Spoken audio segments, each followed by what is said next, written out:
ಒಂದು layman term ಈಗ ಅನಕ್ಷರಸ್ಥ ಅವ್ನಿಗೆ SIR ಗೊತ್ತಾಗೋ ರೀತಿ ನನ್ನ ಸಬ್ಜೆಕ್ಟ್ ಎಷ್ಟು ಆಗುತ್ತೋ ಅಷ್ಟು ಹೇಳ್ತೀನಿ. ಒಬ್ಬ ಅನಕ್ಷರಸ್ಥ ರೈತ ಅವ್ನಿಗೆ SIR ಬಗ್ಗೆ ಹೇಳ್ತಾ ಇದ್ದೀನಿ ಅಂತ ಅಂದ್ಕೊಂಡು ಭಾವಿಸ್ಕೊಂಡು ಹೇಳ್ತೀನಿ. ಸೊ ಅದರಲ್ಲಿ ತಮಗೆ ಏನೇ ಡೌಟ್ ಇದ್ರು ನಾವು ಆರಾಮ್ಸೆ ಕೇಳ್ಬೋದು. ಆಮೇಲೆ ನಾವು ಹೋಗ್ಬೋದು ಹೆಂಗೆ ಹೋಗ್ಬೇಕಂದ್ರೆ ಮೀಟಿಂಗ್ ಆದಮೇಲೆ ಎಲೆಕ್ಷನ್ ಕಮಿಷನ್ ಮಾಡ್ತಿದ್ರೆ ಕ್ರಿಸ್ಟಲ್ ಕ್ಲಿಯರ್ ಆಗಿ ಮಾಡ್ತಾ ಇದೆ. ನಾವು ಒಳಗೆ ಒಂದು ಎಜೆಂಡಾ ಇಟ್ಕೊಂಡು ಯಾರನ್ನೋ ಕ್ಲಿಕ್ ಮಾಡ್ತಿದ್ರು ಹೋಗೋಂಗಿಲ್ಲ ಮನವರಿಕೆ ಆಗ್ತಕ್ಕೆ ಅಂತ ಅಂದ್ಕೊಂಡು ನಾನು ಸ್ಟಾರ್ಟ್ ಮಾಡ್ತೀನಿ. ಸೊ ಅವೆಲ್ಲ ಡೌಟ್ ಕೇಳಿ ಡಿಸ್ಟಿಕಲ್ಲಿ ತಾಲೂಕಲ್ಲಿ 19ನೇ ಕಾನ್ಸ್ಟಿಟ್ಯೂನ್ಸಿ ಬರುತ್ತೆ.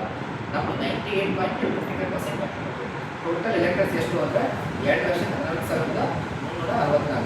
ಈ ವೋಟರ್ಸ್ ಎಲ್ಲಿ ತೊಗೊಂಡ್ರೆ 16/6/2026 ಮನೆ ಜೂನ್ 16 ಅಲ್ಲಿ ತನಕ ಯಾರು ವೋಟರ್ ಲಿಸ್ಟ್ ಆಗಲ್ಲ. ಮನೆ ಜೂನ್ 16 16/6/2026 ಅದು ಫಸ್ಟ್ ಆಫ್ ಡೇಟ್. ಅಷ್ಟು ಮಂದಿಗೆ ಅಲ್ಲಿ ಫ್ರೀಸ್ ಆಯಿತು ವೆಬ್ಸೈಟ್. ಅಂದರೆ ಡಿಲೀಟ್ ಆಗೋದು ಆ್ಯಡ್ ಆಗೋದು ಇರ್ತಾವೆ ಅಲ್ಲಿ ತನಕ ನಡೆಸಿದ್ರು ಅವರು 16 ತಾರೀಕು ಫ್ರೀಸ್ ಮಾಡಿಬಿಟ್ಟು. ಆ 16 ತಾರೀಕು ಜೂನ್ದಾಗ ಯಾರು ವೋಟರ್ಸ್ ಅದಾರ ಲಿಸ್ಟ್ನಾಗ ಅಷ್ಟು ವೋಟರ್ಸ್ನ ಕನ್ಸಿಡರ್ ಮಾಡ್ತಾರೆ. ಜೂನ್ ಏನೈತೆ ಅವತ್ತಿನ ದಿನದಾಗ ಯಾರು ವೋಟರ್ ಲಿಸ್ಟ್ ಆಗದ ಅಲ್ಲಿ ತನಕ ಯಾರು ಅದಾರ ಅವರಷ್ಟಿಗೆ ಎಲೆಕ್ಷನ್ ಪಾಸ್ ಬರ್ತಾರೆ.